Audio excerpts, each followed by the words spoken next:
Doutora, eu gostaria que o senhor começasse falando para a gente quais são as características, então, de um autista, de uma pessoa com transtorno do espectro autista. Essas características, elas são variadas, tá? Eu acho que vale a pena um pouquinho, antes de eu falar sobre as características, explicar um pouquinho sobre a variabilidade desses sintomas, dessa apresentação de sintomas, tá? Quando a gente fala em qualquer doença, eu vou voltar naquela parte que que tu me perguntou, mas quando a gente fala em qualquer doença dentro da área médica, do modo geral, existe graus de apresentação de cada doença. Quando tu fala que está gripada e tu tem alguns sintomas gripais e tu te compara com outra pessoa, de repente, que tem uma gripe mais grave, né, a pessoa pode dizer, nossa, mas os teus sintomas de gripe são diferentes do meu.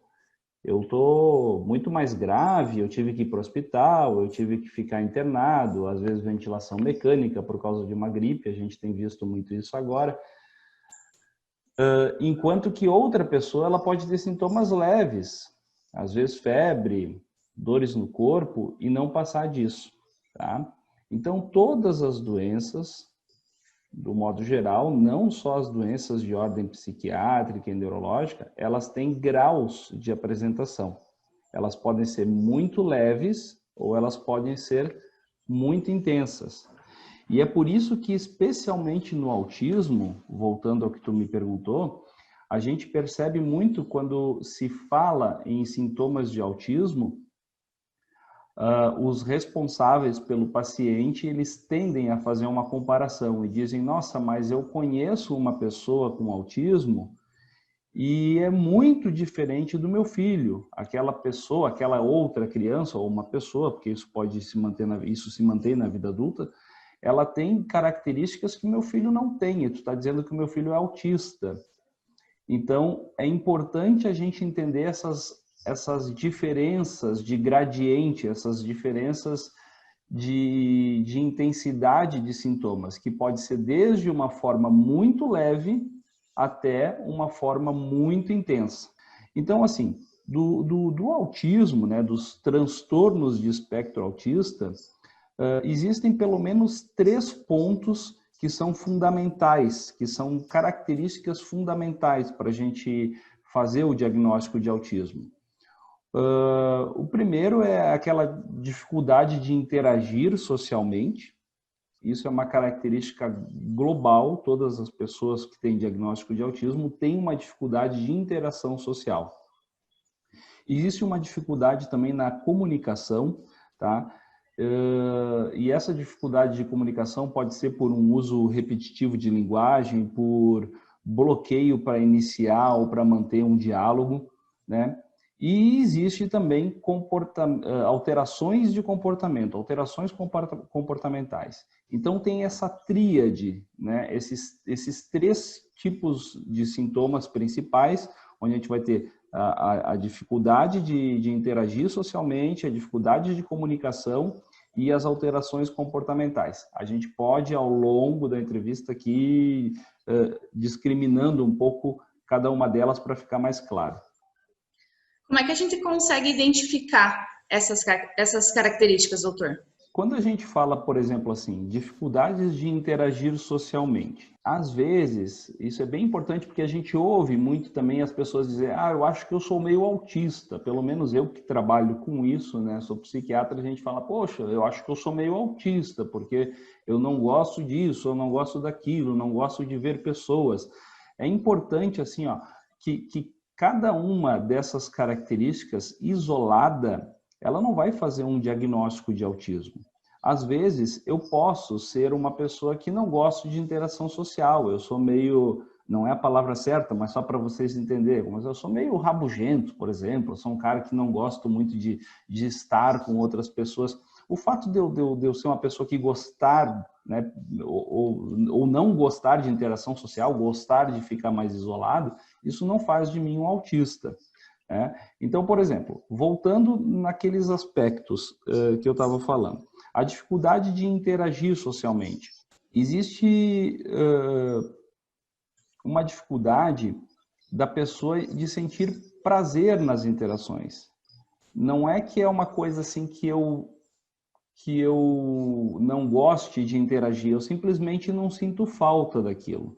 Então, todas aquelas características que a gente vê nas pessoas em sentir prazer de estar junto, querer estar junto, desfrutar de uma relação social, isso no autismo pode não existir ou simplesmente ser indiferente. Às vezes causa espanto num familiar, num cuidador que diz, olha, ele parece que não gosta de estar com a gente, então ele se isola, ele vai para um canto. É que às vezes simplesmente não é o fato de não gostar, às vezes não faz diferença para ele, tá?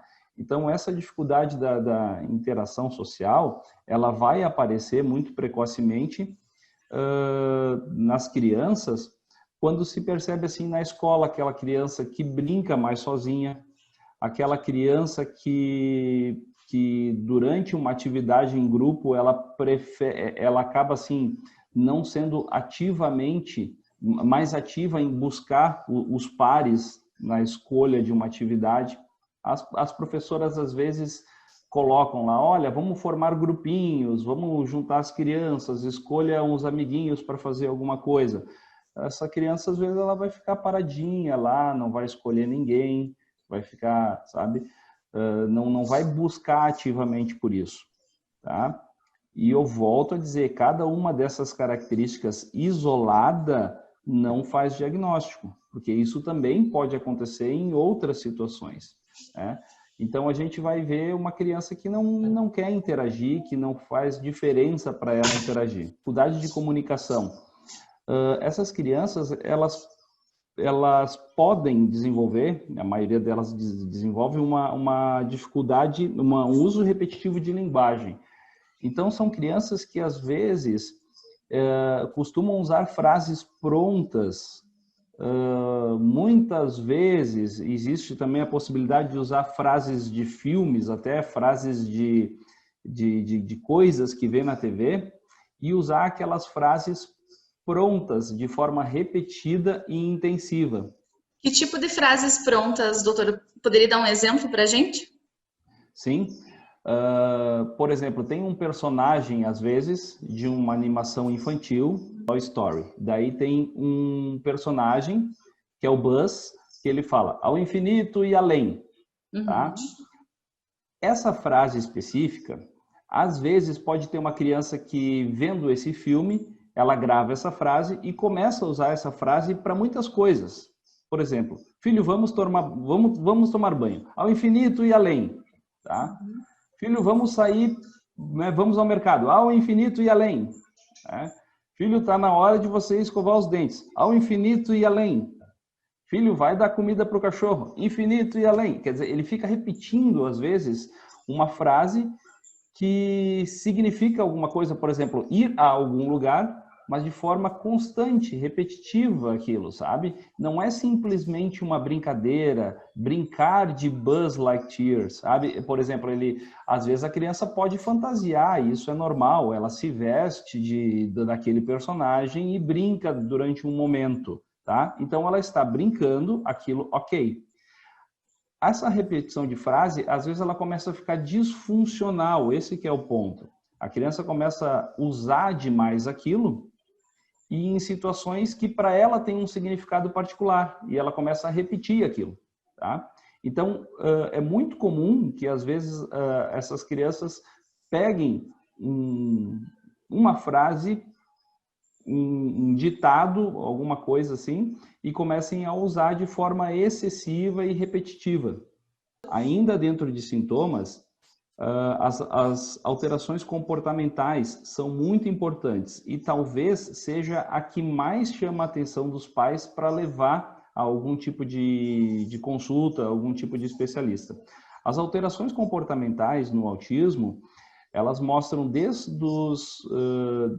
dessa repetição sem funcionalidade de movimentos. Tá? Então, são crianças que têm uma variedade de movimentos corporais, por exemplo, como balanceio da cabeça, tá? Como flapping. Então, são crianças que às vezes têm movimentação das mãos sempre quando estão mais excitadas, quando estão mais alegres. Elas podem dar pulinhos, sabe? Elas podem se apertar as mãos, elas podem se morder, elas podem, às vezes, ficar dando gritos ou gemidos de forma repetitiva, tá? Então, essas alterações comportamentais, elas são normalmente as que chamam mais atenção, porque elas aparecem muito. Quando uma criança está isolada socialmente, falando lá da interação social, ela às vezes pode ser interpretada como uma criança mais quietinha, uma criança que não gosta muito de outras.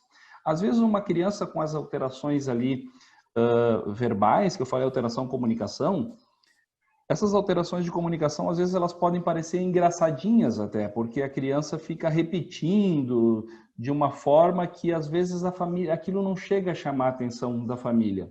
Mas as alterações comportamentais, eu acho que são as que mais parecem disfuncionais aos olhos dos familiares e até de professores, né?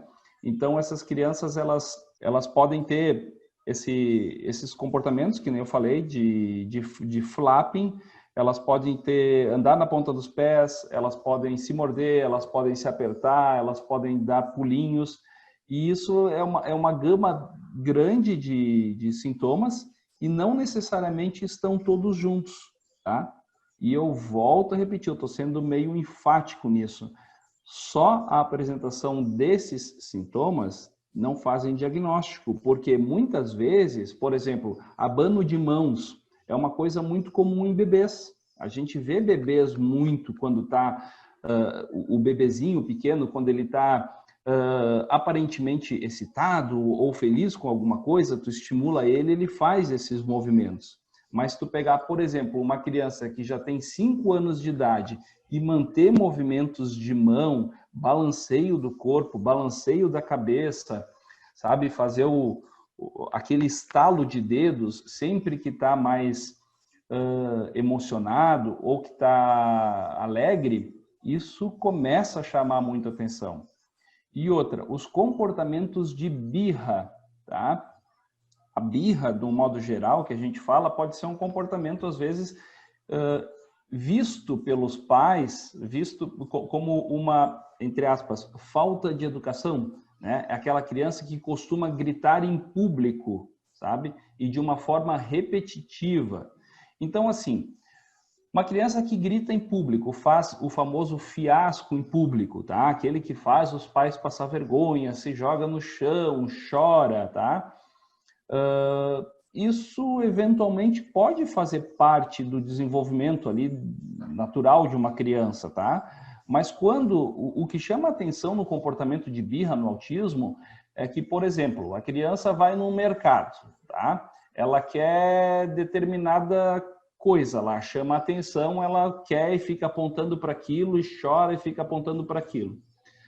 Mesmo que o pai atenda o pedido da criança, a mãe, alguém que esteja com a criança atenda o pedido, então eu quero um determinado salgadinho, começa a chorar.